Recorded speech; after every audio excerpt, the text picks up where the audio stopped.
창세기 24장 47절에서 53절 말씀.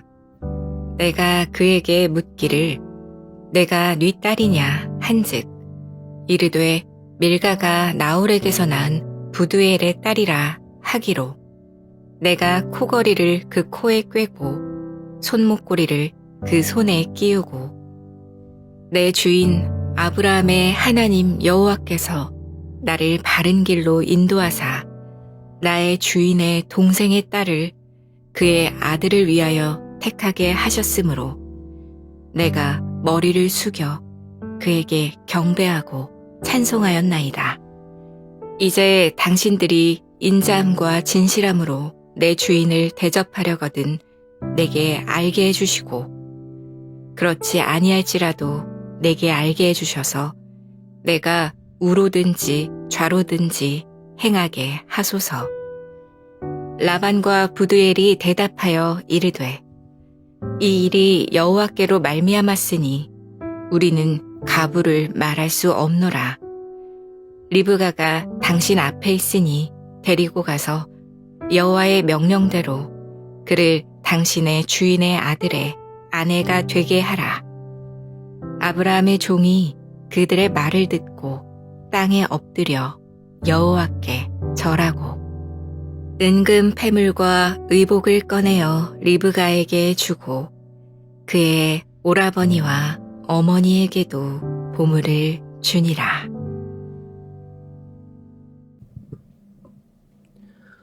샬롬. 오늘도 하나님의 말씀으로 하루를 시작하신 여러분들에게 하나님의 은혜와 평강이 충만하게 넘치시기를 간절히 축복합니다. 2025년 3월 5일 수요일 우리 창세기 24장 47절에서 53절 말씀을 가지고 하나님의 뜻에 순종하라 라는 제목을 함께 말씀 나누도록 하겠습니다. 우리 삶에 어떤 문제가 발생하거나 중대한 결정을 내려야 될 때 우리는 먼저 하나님께 그 답을 구하는 기도를 올려드리곤 합니다. 그런데 이 모든 기도에 적극적인 응답 그리고 우리가 원하는 대로 예스 이런 답이 오면 좋겠지만 때때로 대부분 무응답이 많고 또 노 또는 기다려라 이러실 때가 많죠. 하지만 그렇다고 해서 우리 그리스도인들이 기도를 멈추는 것이 당연히 아니죠.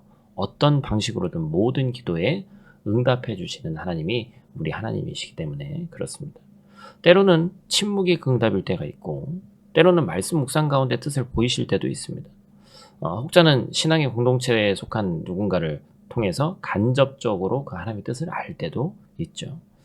사랑하는 성도 여러분, 하나님의 뜻을 분별해서 기도에 응답받는 인생을 살기를 원하신다면 우리가 그 이전에 해야 될 것이 있다라는 것이죠. 바로 하나님의 뜻에 순종할 마음의 태도, 준비가 되어 있냐라는 것입니다. 그래서 순종은 우리의 신앙과 마음의 태도입니다. 또한 하나님과의 관계에서 나타나는 신뢰의 표현이에요. 이를 우리는 믿음이라 정의할 수 있습니다. 오늘 본 말씀 통해서 하나님의 뜻에 순종하여서 나아간 아브라함의 종 엘리에셀과 그 믿음에 동의해서 리브가를 이삭의 아내로 내어주는 이 라반과 부두엘에 대해서 함께 살펴보기를 원합니다. 오늘 본 말씀 통해서 우리가 첫 번째로 기억해야 될 것은 하나님의 뜻을 구하는 자세, 순종에 대한 것입니다.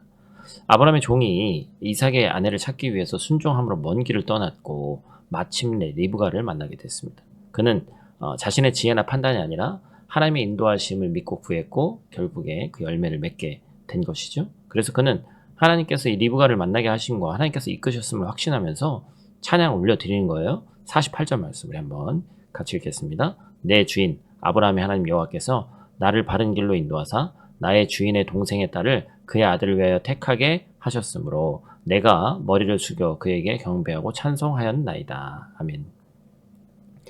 이 아브라함의 종이 이 엘리에셀이 자신의 감정이나 인간적인 어떤 기준이 아니라 하나님의 뜻을 가장 우선순위에 뒀다는 것이죠.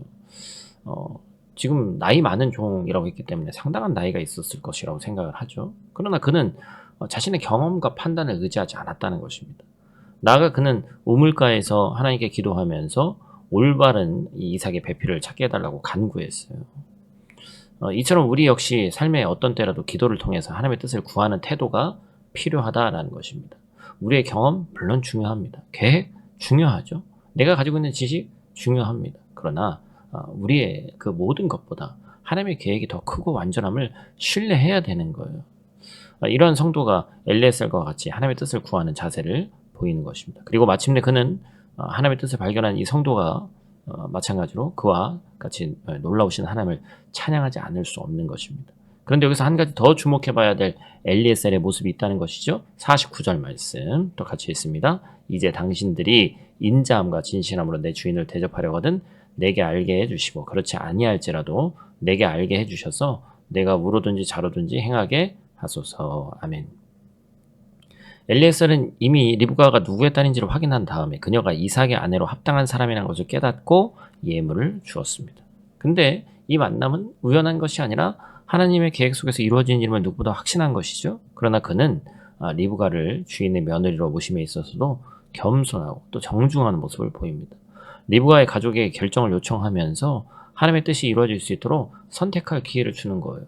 윽박지르는 거 아니죠. 막 강압적으로 얘기하는 게 아닙니다. 존중하면서 결정할 여지를 주는 그런 모습. 우리에게도 중요한 신앙의 도전을 주죠. 뭐예요? 우리 인생에서도 하나님의 뜻을 분별하는 눈과 귀가 있어도 겸손해야 한다는 겁니다.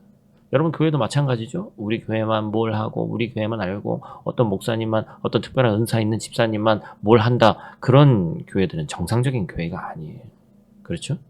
어떠한 은사나 능력이 있어도 우리는 하나님 앞에 순종하는 것이 먼저입니다. 두려워해야 돼요. 그저 믿음으로 결단하고 순종하는 자세를 보여야 됩니다. 하나님의 사람은 능력 앞에서 더욱 겸손하여 배려하고 존중하는 모습을 보입니다. 뭐 인터넷에도 유튜브에서도 누가 봐도 이단인 것 같은 사람이 있는데 거기에 막 수많은 좋은 댓글들이 달립니다. 막 시대의 선지자라는 막 그런 거 막 나오잖아요. 얼마나 교만한지 몰라요. 여러분 그걸 보면 어떤 것이 진짜고 어떤 것이 가짜인지 정확히 구분할 수 있습니다. 하나님의 뜻을 구하며 겸손히 순종하는 그 가운데 하나님의 일하심이 있다는 것을 절대로 잊지 마시기를 간절히 축복합니다. 두 번째로 기억해야 될 것은 절대적인 순종의 결과가 그래서 무엇이냐라는 거예요. 이 아브라함의 종이 이삭의 아내를 찾는 여정에서 하나님의 선하심과 인도하심을 경험했단 말이에요. 그는 자신의 길을 인도하신 하나님을 찬양하면서 리브가의 만남이 결코 우연이 아니라 하나님의 계획이었음을 간증했습니다. 이 이야기를 들은 라반과 부두엘의 반응이 뭐예요? 본문 50절과 51절 말씀 이어서 있는데 우리 같이 읽겠습니다. 라반과 부두엘이 대답하여 이르되 이 일이 여호와께로 말미암았으니 우리는 가브를 말할 수 없나라. 리브가가 당신 앞에 있으니 데리고 와서 여호와의 명령대로 그를 당신의 주인의 아들의 아내가 되게 하라. 아멘. 라반과 이 부두엘이 하나님의 뜻이 분명하다는 사실 앞에서 겸손히 순종하면서 리브가를 이삭에게 보내기로 결정하죠. 사랑하는 성도 여러분, 이들의 이 반응이 오늘날 우리에게 중요한 신앙적 교훈을 줍니다. 하나님의 뜻이 확실할 때 우리의 반응은 절대적 순종이어야 된다. 부두엘과 라반은 단순히 인간적인 감정이나 계산으로 리브가의 결혼을 결정하지 않았습니다. 오늘 여러분 가지고 있는 이 큐티 책을 보면 좀 부정적인 이야기가 물론 쓰여져 있습니다. 어떤 것이 확실하다라고 말할 수 없습니다. 다 신학자들도 이렇게 주장하는 바가 또 다르기 때문에 더군다나 라반 같은 경우는 나중에 가서는 얼마나 야곱을 또 힘들게 하고 막 합니까? 사기꾼 같은 그런 모습 보이죠? 그것 때문에 여러분 큐티책이 좀 부정적으로 그려져 있긴 한데 오늘 본문만 놓고 보면 이들은 하나님 뜻이 분명해서 선물 받기 이전에 이미 순종했습니다. 그렇죠? 나아가서 그들이 이런 순종의 결단을 할 수 있었던 이유는 하나님을 경외하는 마음이 그들 가운데 당연히 있었기 때문에 그런 거예요. 여러분 하나님의 뜻이 명확해졌을 때 우리의 역할은 의심하거나 두려워하는 것이 아닙니다. 그냥 직진하는 거예요. 순종하는 겁니다. 왜 그래요? 이러한 순종에 하나님은 놀라운 결과를 보이시기 때문에 그렇습니다. 부두엘의 가정은 하나님의 경외하고 그분의 계획을 받아들였고 그로 인해 언약의 가문과 연결되는 복을 받았고 그렇죠? 라반의 가족 이처럼 하나님의 뜻에 순종하는 자에게 놀라운 축복이 약속되어 있음을 목격하게 되는 것이죠. 사랑하는 성도 여러분, 하나님의 뜻을 구하는 자세 순종함으로 삶을 살아가기를 축복합니다. 그때 하나님께서는 반드시 분명한 하나님의 뜻을 보이시고 가장 합당한 자리로 우리를 초대하시는 거예요. 제가 말씀의 서두에 하나님의 응답하시는 여러 가지 방법이 있다고 말씀드렸는데 심지어 여러분 믿지 않는 어떤 일을 통해서도 하나님은 역사하시고 응답하십니다. 그래서 오늘 하루 만나는 모든 일들 어떤 교회라는 울타리 안에 있지 않고 성도라는 울타리 안에 있지 않아도 그 모든 것 가운데서 하나님의 섭리가 있다는 것을 우리가 기억해야 돼요. 그래서 결국에는 순종으로 나아가고 내 경험과 계산상에서는 이것이 될 일이 아닌데 어떻게 이런 것이 될까? 하나님이 하시니까 되는 거죠. 여러분이 나의 인생 가운데 인도하시는 하나님의 뜻과 방향을 깨달아서 기꺼이 순종하는 성도가 되기를 간절히 축복합니다. 그 인생은 하나님의 축복 안에서 영적인 성장을 이루고 하나님의 계획에 사용되는 큰 역사가 있음을 믿기를 소원합니다. 모든 성도가 우리 가정 또 교회와 신앙의 공동체를 향한 또한 내가 속한 모든 곳을 향한 하나님의 뜻과 계획을 날마다 깨달아서 복의 통로가 되기를 우리 주님의 이름으로 간절히 축복합니다. 우리 다 같이 있는 자리에서 기도하고 마치도록 하겠습니다. 사랑과 은혜가 충만하신 아버지 하나님 감사를 드립니다. 오늘도 우리에게 또 새날 주시고 주님의 공동체 아래에서 또 멀리 있지만 서로 영상으로 함께 예배하게 하시니 감사를 드립니다. 우리 삶을 주관하시고 우리의 걸음을 인도하시는 그 하나님을 이 시간 의지하며 나가길 원하오니 하나님 오늘 하루도 온전히 하나님께서 동행하여 주시옵소서. 삶의 여러 가지 문제 앞에서 우리의 지혜나 계획이 아니라 오직 하나님의 뜻을 따라 살아가는 성도 되게 하시고 엘리에셀이 하나님의 인도하심을 신뢰하며 순종했던 것처럼 또한 라반과 부두엘도 순종했던 것처럼 망설임 없이 리브가를 보내기로 결정한 것처럼 우리도 주님의 뜻이 확실해졌을 때 두려움 없이 직진하는 순종하는 용기와 믿음을 허락하여 주시옵소서. 오늘 하루도 주님의 은혜 안에 살아가기를 원합니다. 우리 가정을 축복하시고 또한 아이들 눈동자가 지켜주시고 우리 교회를 축복해 주시고 주님을 향한 순종과 믿음이 더욱 깊어지는 오늘 하루 될 수 있도록 도와주시옵소서. 우리의 발걸음을 바른 길로 인도하시는 주님을 찬양하며 모든 말씀 예수님 귀하신 이름으로 기도드립니다. 아멘.